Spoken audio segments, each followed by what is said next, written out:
happy Tuesday, and thanks for bringing yourself back to the Rocketeer Minute, where each and every day, Monday through Friday, we go over 1 minute of the greatest adventure movie Walt Disney's ever made, the 1991 Joe Johnston-directed feature, The Rocketeer. I'm one of your hosts, Jim O'Kane of TVDads.com. And I'm Hal Bryan, an airplane nerd from the Experimental Aircraft Association here in Oshkosh, Wisconsin. And Jim, speaking of the Experimental Aircraft Association, one of my colleagues, my buddy Dennis Dunbar, is back again. He was with us yesterday and kind enough to come back today. So Dennis, the director of AirVenture Airshow Operations, a weighty title. Thanks for coming back, my friend. No, it's my pleasure. That was fun yesterday.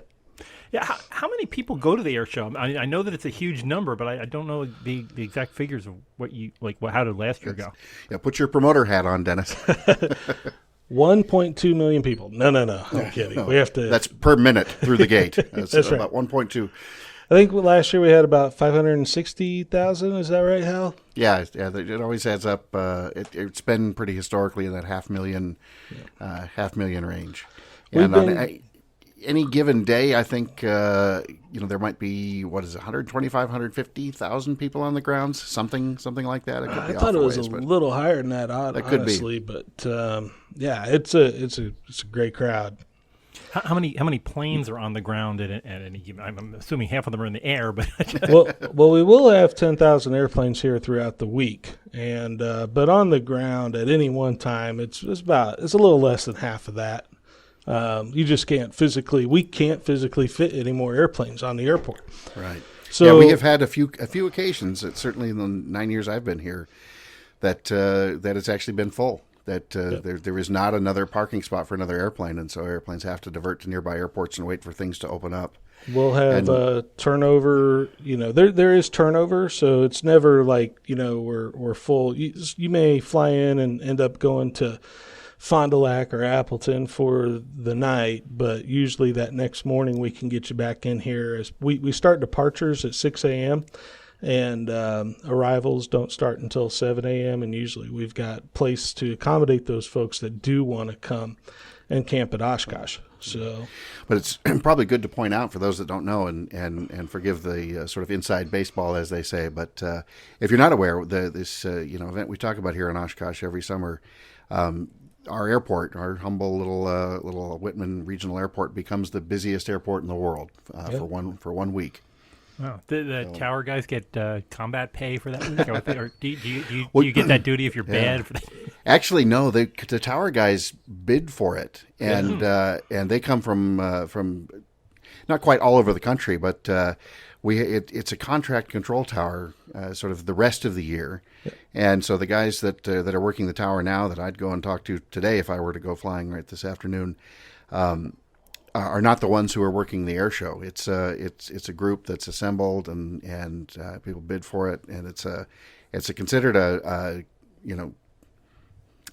it's a competitive thing to try to come and be a controller here at Oshkosh, whether you're in the tower, on one of the stations around the grounds, or out at Fisk. There's a little trailer set up and a little remote control tower, sort of like an approach controller, but not like any other air show or flying anywhere in the world. We have our moo cows, we call them, set up, which control the departures and the landings on particular runways. We have there's 75 controllers that come. They literally do come from around the country, but most tend to come from the Midwest area. I've heard in the past there's regions that say, like this year it's mostly the Southeast region, and you tend to get a bunch of guys from, like my buddy David, who knows, maybe even is out there listening, who comes up from from Greenville, South Carolina. He's been a number of times, but anyway. They do a pretty amazing job. There's about 75 of them. There's 16 teams of 4, I think, plus or minus. And then they've got like the OMs and the supervisors that make up the rest. And it's fantastic how they come together and do this. It's almost set up as if it's like two different airfields because our runways do not intersect. We have our east-west runway 927 that's on the north side of the airport. And they'll have its own totally separate arrival departure procedures, frequencies, things like that. And then we have our southern complex, which is runway 1836. But during AirVenture, we also turn the parallel taxiway into a runway as well. So we have 36 left, 36 right. And they all have their own separate procedures and things to follow. And depending on the weather, the time, and what operations are in effect, there's a NOTAM book that you'll refer to for each to get the specifics on that particular runway. So it's a NOTAM unlike any other. It is an actual book, or you can download it online. It's huge, and it describes in detail the operations to how to get in and out. That could be a whole episode. I'd waste all your time talking about that. It's an amazing operation. We also have the ultralight runway. So we've got a small, 1,200-foot grass runway, something like that. Ultralights are using that, powered parachutes and things. So they're operating again under their own sort of set of terms. So you've got airports within the airport, and it's helicopter patterns and seaplane base, and so it's quite a production. Let's talk a little bit about the history of Oshkosh. How did Oshkosh become the center of all things general aviation? Well, we're at EAA, the Experimental Aircraft Association, and I don't want this to turn into a total self-promotion, but we started as an organization in 1953, as a group of 30 people got together and wanted to talk about how to support each other in the world of cheap flying, especially with building your own airplanes. And the first fly-in was, I believe, it was September of 53. That first meeting was in January, and it's at Timmerman Field. It was then Curtiss Wright Airport. Curtiss Wright, a name that we hear a lot on the Rocketeer Minute. And started with an initial flying, and a few people came, and then a few more people came. In 1955, the flying was moved to Oshkosh for 1 year, and didn't really... it was just a temporary thing, or it wasn't really the right time and everything, so then I moved back to Milwaukee. Then in 59 or 60, we went to Rockford, Illinois. I think 60 was the first year in Rockford. Maybe, I don't know if you know that better than I do, Dennis. Anyway, then 60 to 69 or so was in Rockford. Then in 1970, we were looking for a new permanent home, and came to Oshkosh in 1970. So every year since then, our annual fly-in and membership convention has been in Oshkosh, and it's just grown ever since. Starting with the home-built roots, then reaching out to the antiques and classics and the warbirds, and it's just been a steady progression. And now we're pretty proud of the fact you can go just about anywhere in the world and talk to any pilot and say Oshkosh, and they don't think Oshkosh bagosh overalls. They think aviation. Yeah, it's pretty humbling. I keep wondering, like with the few, there must be. Do you have a lot of rotary? I've never seen anything about rotary wings coming to Oshkosh. Is that a thing? We do. In fact, this year we're expecting even more helicopters than normal. It's the Rotorway Helicopters 50th anniversary, so we're expecting several of those. We do certainly have a lot of helicopters. It's just there's so many other aircraft that I hate to say you don't see so much. I think there's quite an emphasis on helicopters at Oshkosh. Yeah, and one of the things I think is really interesting, so a couple of areas you can look. I mean, we've got sort of helicopter display areas. You're starting to see more and more helicopter warbirds, which I think is very cool. Privately owned Hueys and Cobras, and like the Hughes, the Loach. Vietnam-era helicopters in private hands being flown as warbirds, which I think is really cool. Then, of course, down at our ultralight section, you can go down there and you see gyrocopters and home-built helicopters and amazing little single-seat things that look like sort of a lawn chair on a stick that you can hop in and fly. I know this is a how high is up question, but of all your experiences at the Oshkosh air shows, what are each of your favorite, like the most oddball things you've seen to fly that come into Oshkosh? I know that there's probably a realm of possibilities. Or you can give me the top three. Maybe that would be interesting. You first, Dennis. Let's alternate. Okay, you pick one, I'll pick one. And mine are going to be a little more... Like the Martin Mars to me was a big deal to see that come over and do its drop because of all the work involved in getting that airplane here. Which a lot of folks are surprised I say that one, but it was very rewarding to see that when it finally flew over. And for those that don't know, we're talking about a massive 4-engine World War II era flying boat that has been basically working ever since the 50s, all but nonstop, as a fire bomber based out in British Columbia, Canada. Great to have that airplane here, and then a lot of people are wondering, well, why can't we go and see it on display? And it's you can't walk up to it because it has no wheels. It's truly a flying boat. So we park it in the lagoon near our seaplane base, and you could do boat tours out to it. Yeah. But as you said, yeah, pretty exceptional logistics and planning went into that. Seeing the Eagles aerobatic team here, to me, was an iconic Oshkosh moment. That was obviously before I started working here, but always such a fan of that team, and Charlie Hillard, and Gene Soucy, Tom Poberesny. But, Charlie Hillard was always a hero of mine, and to be able to work in the Charlie Hillard Air Ops building now is, for me personally, very rewarding. So I think seeing the Eagles aerobatic team here is one of the things I feel blessed to have seen. And you actually see those guys performing in another aviation film that we will talk about a tiny bit here and there throughout this podcast series. But they're in Iron Eagle 3. There's a bunch of stuff shot at an air show. And so toward the beginning of Iron Eagle 3, you get to see the Eagles aerobatic team, which, Dunbar, you and I think that's cool, but we may be the only ones. So when it comes time to do the Iron Eagle minutes, it's going to be you and me, I often wonder if you gave me minute 42 because of the hood ornament reference in this one. That is the line of the movie, though. I mean, that how do you look like a hood ornament? It is. Well, in Iron Eagle, it's referenced, he's about started a new career as a hood ornament. As a hood ornament, that's right. Something about the hood ornaments must have been very popular when these movies were made. Yeah, absolutely.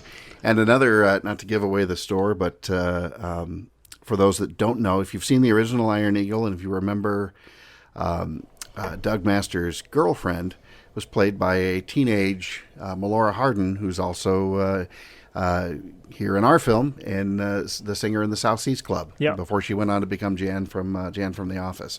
So interesting little tie in there. But yeah, that hood ornament line is just perfect, because the hood ornaments back then were so cool. we don't really have them anymore. But Hal, we can't get off track because I answered two of my favorites so far, and you haven't done one yet. So, well, my favorite thing about coming to Oshkosh is just seeing you, Dennis, whatever you're doing, walking around, running things, everything else.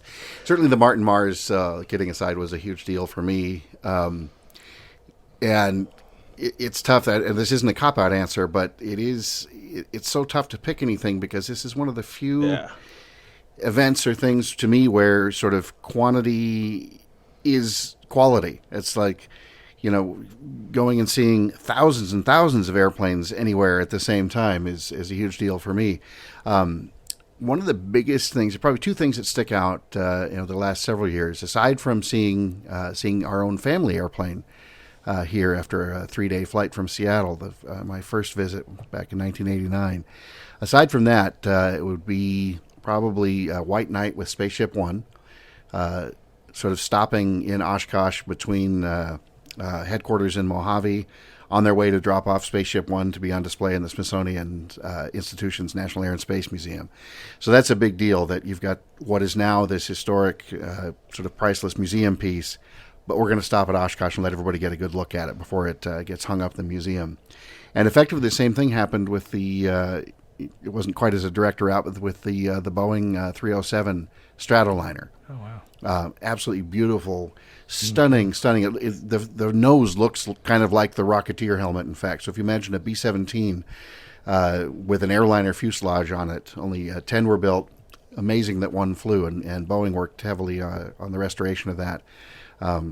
Flew it out to Oshkosh, flew it back to the Seattle area, landed it in the water in Elliott Bay, and when they ran out of gas, then re-restored it, took that out to the Smithsonian out in D.C. Wow. But for us to get to see it here, and that was actually shortly before I started working here, so I was coming out to just see the show as a sponsor and an exhibitor rather than having any involvement with it, and a stunning airplane. You get any Grumman gooses out that way, or? Oh yeah. There's always we've got kind of an amphibian section on the main grounds, and then of course we mentioned our seaplane base. So you'll see a goose and a widgeon, and a lot of times you can see the whole family. You might see a goose and a widgeon and a mallard and an albatross all parked together. Wow. And that's just amazing. And once in a while, down in Warbirds, we'll see the Grumman duck, the sort of the big sturdy single float biplane. Wow. Okay, I definitely have to come out. I can't do Yes, it this you do. year, but maybe next year. I'm busy recording a podcast, and you're going to be too busy to Priorities, talk to. Jim. Yeah, of course. Yeah, exactly. Wow. Well, I don't want to cut the minute too short, because this is one of our best minutes. But it really is an amazing scenes here with the combination of the live action Billy Campbell jumping up in the air, and we're going to be talking with him some more. There's a Billy Campbell minute coming up where we talk more about the difference between him and the models. But just I just love that one scene where James Horner goes into a full, it's like you've achieved the new level, and he Right. just takes off with the Rocketeer, and that the Rocketeer is heading up into the sky. The background camera is spinning, the models are spinning, everything. It's just so dynamic. And as always, as soon as Cliff lights the rockets, poor Peavy gets knocked back. And it's like, I don't think Cliff can fly without Peavy there to knock over with the jet blast. Yeah, but he just really doesn't really have good pitch control. He just kind of everywhere he does that loop, does another loop, and then he keeps just flying in at random angles. And it's and then we see the Miss Los Angeles, that brown B-2 go zipping by, and that's a really, really cool shot. I had done some reading, and again, as we mentioned yesterday, at the time we're recording this, we're still hoping to get Craig Hosking on the show, so we may have covered this a bit, but he had actually done quite a bit of filming with a stuntman hanging on wires from the Bell helicopter.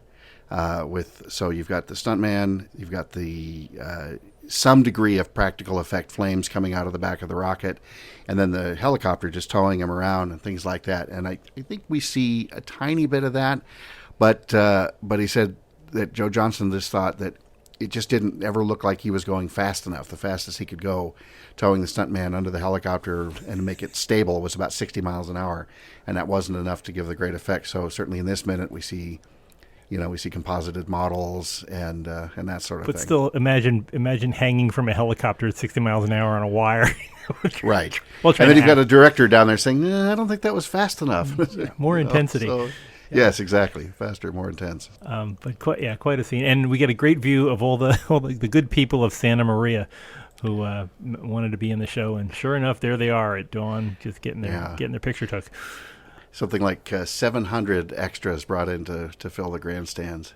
Now that's it's been kind of an interesting question for you, Dennis. We have a few seating areas, but and certainly for at Reno, places like for air races, as opposed to an air show or flying like ours, you see some grandstand stuff. But for the most part, air shows these days, we don't really have grandstands. No, we really don't see it that much anymore. A lot of it's an expensive addition to what we have is our air show liability insurance policies. What we call them is air beat liability insurance policies, what they're really called. But to add bleachers is significant expense. So sometimes the juice just isn't worth the squeeze. Now you'll see it at Miramar. In fact, Miramar, it looks like their entire flight line, except like the last 300 feet on either side, seems to be bleachers. Really? But Reno for the races. But really you've got some air shows that might throw a bleacher, a small, like you'd see at a kid's, T-ball game or something, sectional bleachers up here and there. But that's really it. What we are starting to see is more interest in doing air shows at some unique locations. You've heard, Red Bull Air Race has been doing some events at some of the motor speedways, Indianapolis, Texas, Las Vegas Motor Speedway. There's been some air shows tried to do that, and they haven't happened yet. However, I'm actually involved in one at the Atlanta Motor Speedway in this September that's going to happen. And so that'll be the first in a long time. that we've seen air shows at motor speedways. And the way the Atlanta Motor Speedway is set up is a great venue to host an air show. So it was kind of short notice to get it going, so we don't have like the Blue Angels or Thunderbirds because they have a 2-year schedule process, but we've got some single ship demos. We're going to land, Kent Peach is going to land on pit road do his truck top landing there going down pit road, and cool. we'll land a lot of the stuff in the track. It's going to be pretty neat. But we hope to get a jet team in there in the future, and it's going to be a neat venue, and those grandstands are perfect for it. So that's very cool. Yeah. And speaking of the grandstands and the air show and everything else, I'm scrubbing ahead here to about second 36, and this shot, unless I'm completely mistaken, which only happens about 50% of the time, this is a shot where we've got a stuntman who's sort of attached to the outside of the Bell 206 helicopter that Craig Hosking is flying. So you're behind the stuntman shooting forward, and so mounted on something sort of out, kind of on and in front of the skid. So I bring it up to you, Dennis, because here we have a guy with a rocket on his back flying directly at the crowd. And wow, that is a I didn't realize that they had done that with a helicopter and a stuntman hanging off. I figured that was a CGI thing, but if you talk to Craig, then I'm sure it's true, because that is an amazing shot. That makes that whole degree of difficulty a lot harder. Movies, they get away with some of this stuff. I think it's the most recent James Bond movie, if you remember the helicopter scene that Chuck Aaron flew in Mexico. Oh, sure, yeah. Oh, yeah. The aerobatics was not done over the people at that altitude. They went and with the camera angles were able to do some things to make it look like it was there. But he was flying right over these people doing non-aerobatic stuff, which this pass, even with the stuntman hanging from it, would have been considered. And the helicopters in the movie world tend to get away with a little bit more than we do in the airshow business. So sure. It's totally legit to do that.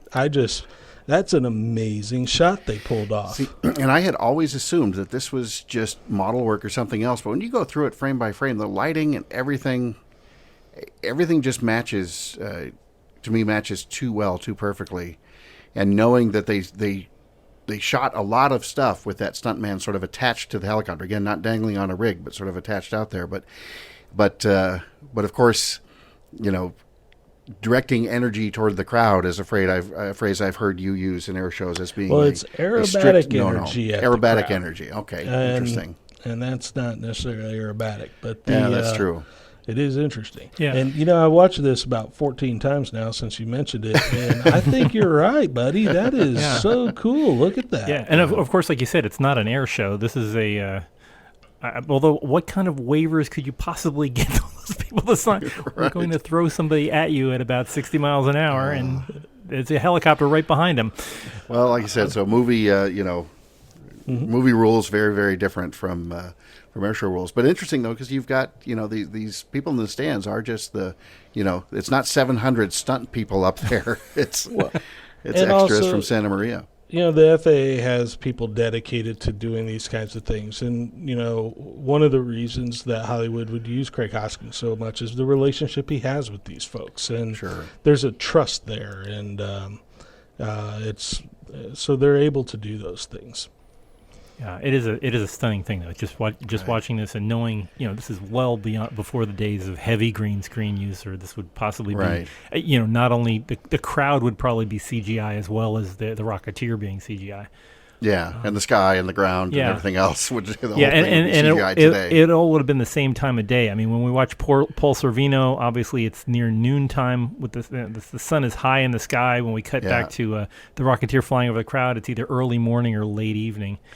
And it's sure, which just kind of adds to the realism of this was a really filmed event. This wasn't like the blue screen that we're seeing when the Rocketeer flies by Miss Los Angeles. You can see the matte lines and things like that. But that second 39, 40 to 42 somewhere in there, you can see that's almost certainly I would assume that's the puppet. Yeah, but as Billy says, that's flea picking, and you're really there watching the show, and this is really just, you're really rooting for the Rocketeer to save the day, even though he doesn't seem to be able to save himself in this. It's like, oh gosh, I hope he doesn't hit something. He's struggling.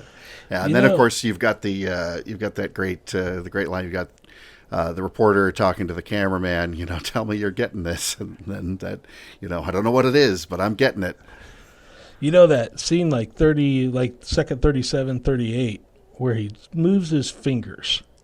Man, that is just like how Rocket Man does it these days, Exactly, yeah. Eve Rossi and, the small controlled movements that they put. How cool. That was ahead of their time right there.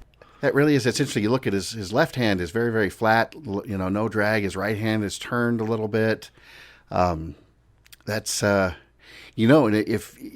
I don't know that it would work quite this way, but if you were using your hands like ailerons, I don't know. Is he giving it? You'd almost do it sort of the other way around, where you'd have would. It's like more drag on the left side, but well, we've all stuck our hand out the window of the car, right? Yeah, exactly. I think he's a little backwards there, but it's cool nonetheless. Is he trying to right himself? I mean, is that sticking it up? Maybe. Yeah, that could be too. He's trying to roll back the other way. To roll out. Yeah. Look at us. Look at us. Coming up next on the Rocketeer second. Yes, this is armchair quarterback Dennis Dunbar. This is the kind of nerdiest we look for in the show, and this is what everybody tunes in for. So, but a great minute as we watch it almost coming to an end here with him corkscrewing into Malcolm's right where the rudder pedals are, or which he's never been using anyway, so it doesn't really matter. Right, he's not making good use of it. But then that shot looking up, poor bleary-eyed Malcolm, who's just he's having a bad day, and then he gets hit in the face with a stick. Right, the stick comes off in his hands, he conks himself in the head. He's down. Yeah, but even though we're going into kind of the next second, it really kind of shows the stability of the innate stability of the Standard, because even without any kind of control left in the plane, it still manages to fly straight and level. Well, built as a trainer as it originally was back then, as a primary trainer, it would fly hands off for some period of time, but boy, with all that drag and all those wires and now this this huge amount of extra weight straight below the cockpit, we're going to, it's not going to stay straight and level on its own for very long. Yeah. But a nice, that very, very last frame of this minute where he's hanging on to the same place where that wheel fell off into Jenny's soup bowl. Right, exactly. So this wheel would make a much bigger splash in the soup. Yeah. Maybe he needs a bigger bowl. We'll be talking a little bit more about that particular situation tomorrow. But Dennis, it's been great having you on the show, talking about all these things. All the best with this will have not aired by the time this year's air show is. But good luck with it all. And, thank you. And say hi to those 500,000 people that are going to be relying on you to entertain them. No pressure. You head over to the announcer stand, Dennis, and you tell everybody that Jim says hi. Yeah. Well, Hal, before I interrupted you to talk about how his fingers were moving, you made that comment about are you getting this? And to me, that is such. I know we're trying to wrap it up here. No. But to me, that's a moment that transfers perfectly to today, and what we see, everything going on YouTube, and you can't do anything at an air show these days without it being seen on YouTube, and it's been a major impact on what some would say has caused the airshow business not to be quite as much fun as it used to be. That's an interesting point, because we do live webcams from around the grounds during the show, and we've got some that just show the grounds, and then during the air show proper, we're streaming some stuff from a videographer who's actually up on the balcony of the control tower here in Oshkosh. And it's interesting. There's always that question so with those things, and then, of course, social media, everybody's got a smartphone. Everybody's, doing Facebook Live, going to YouTube, all these other things. Is it diluting the experience for people? Are there people out there who feel like, I don't have to be there because I can see it all on my computer or my smartphone? I like to think that people get more excited when they see all the stuff they could be watching in person, and they want to come out and see the world. But hard to say. No, I would agree. My tendency on going to things, I don't go to many air shows, but I go to a lot of rocket launches, and I've been with people who have never been to a rocket launch before, and will be standing.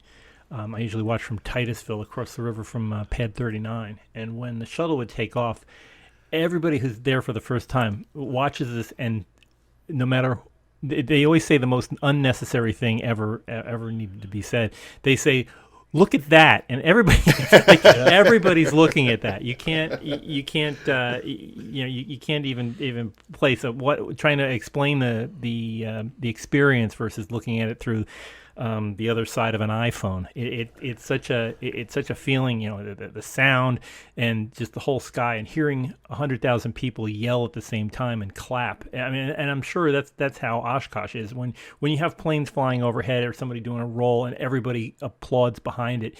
That participation, you're a spectator, but you feel like you have to participate. You yell, "Go, go, go," or you clap.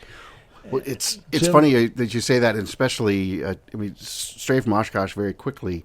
We had Eric Lindbergh on the show, and we talked a bit about the X Prize and things. And I think that's come up once or twice. And thanks to Eric, I was a guest at one of the X Prize launches down in Mojave. And I know Jim, I can't remember if this was recorded or if this was offline. We were talking with Billy a little bit somehow about James Cameron, who was also there.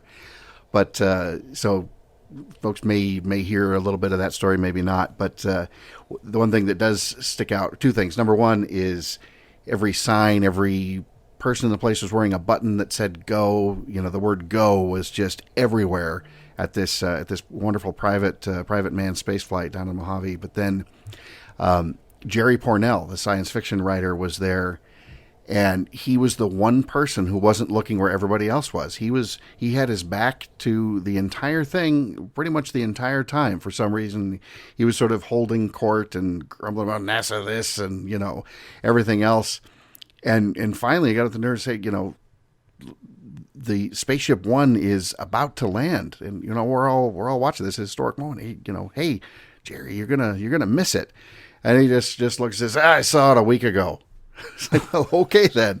But I never understood, how do you come to a space launch and not watch the whole thing? But yeah, whatever works. It is fun watching people, though. I mean, one of the other things, and I know we're going afield on all this stuff, but one of the things that I do enjoy at the Kennedy Space Center is they have one of the three existing remaining Saturn V's on display hanging off the ceiling. And before you're introduced to it, they have a sound and light display of the launch of Apollo 8, where you're in the reconstruction of mission control or launch control. They show that, and then they say, "Here's what a real one looks like," and they just open the doors to the Saturn V, and you come out. Wow. You come out of the place, and you are looking at the business end of 363 feet of Saturn V. I mean, you're seeing these 5 F1 engines over your head, each one of which is going all the way back to the manifold. They're 11 feet tall, and it's directly over your head, and the thing's lying on its side above you. And the first time I went, I was impressed. But now, whenever I go, I always turn around just to watch people, and the most nonchalant people, the sullen teenagers that have seen everything and all this. When they come out, they are the definition of gobsmacked. I mean, just the idea that this thing went to the moon. Many of these went to the moon. It's just so exciting to watch people just get there are no smirks. It just goes Jim, away, and it's just mouth. That is so cool to hear you tell that. I did some contract work for NASA. I had an office at the SLF, the runway, if you will, and but then I had another office that was tucked up in the corner on the second floor of that Saturn V building above the concession area there. Oh, sure. It was a big conference room, and it was actually built for the NASA administrator when he would come down, but they switched administrators while it was being built, and he never used it. So when I needed to focus on work, I'd get out of the SLF and go there. Well, I ended up loving that office, but the best thing about it was that glass wall just behind the engines. Yeah. That's the door I would come in. So every time coming into work, there were those 5 rockets and motors, and I would sit there. You couldn't not be inspired to go to work that day. Yeah. And if you were ever just feeling bummed, you just looked out the balcony down at that Saturn V. But I would love to stand there and watch people, like you mentioned. the youngsters that are usually with their faces buried in their iPods or iPads or whatever, and I watch them come out that door and step back aghast at that power the most powerful machine man has built. And that was so cool to watch that. So to hear you say that just totally made my day. That. It's like every 20 minutes you just had a new refreshing view of, gee, there's hope for mankind yet, that people, these kids understand how great a thing this was. Well, and like Hal was talking about, the guy who, had his back to the landing, everybody thinks I'm crazy, but when the Thunderbirds or Blue Angels fly and they do that sneak pass, I don't watch that pass. That's my moment I enjoy. I take that moment from every air show. I quit working and I turn and I watch the crowd react to that sneak pass. And you can literally point out the kids that, like me, when I was 10 years old, are now hooked. And, that when you see that reaction that they have, that's the best. So when the Blues are here at Oshkosh, which will be the first time the Blues have ever come to Oshkosh, because we had to go through a lot of work to get an aerobatic box for them to fit in. I'm going to love watching that crowd react to the Blue Angels. So awesome. Wow. That's cool. Here. Wow. Well, again, thanks so much for being on, Dennis. I love hearing stories about this. I love telling stories about this. So it's just the most unexpected thing of doing this show is how many stories we can fit into one show. But we've got a lot more to go, and maybe we can have you back on in the future to talk some more stuff, because I love hearing this kind of stuff. Yeah, it'd be my pleasure. This was fun. Well, great. Well, for folks who want to tell or listen to more stories, you can find us on a bunch of different social media. We're available, of course, always on Twitter at Rocketeer Minute. You can find us at Facebook, facebook.com/Rocketeer Minute. Go to the big site, rocketeerminute.com. You can find all the episodes. All the swag that we have from Amazon is out there, and you can leave messages on every one of those episodes that's out there. Please, if you haven't signed up already, go to iTunes or Google Play, search for Rocketeer Minute, click subscribe, and you'll get this delivered hot and fresh every morning, so you can listen to new things. And we're gonna have a lot more stuff here as the Rocketeer grows and tries to save poor Malcolm, who's up in that standard. But join us here tomorrow on the Rocketeer Minute. Thanks for joining us. We'll see you there Wednesday. So until then, over and out.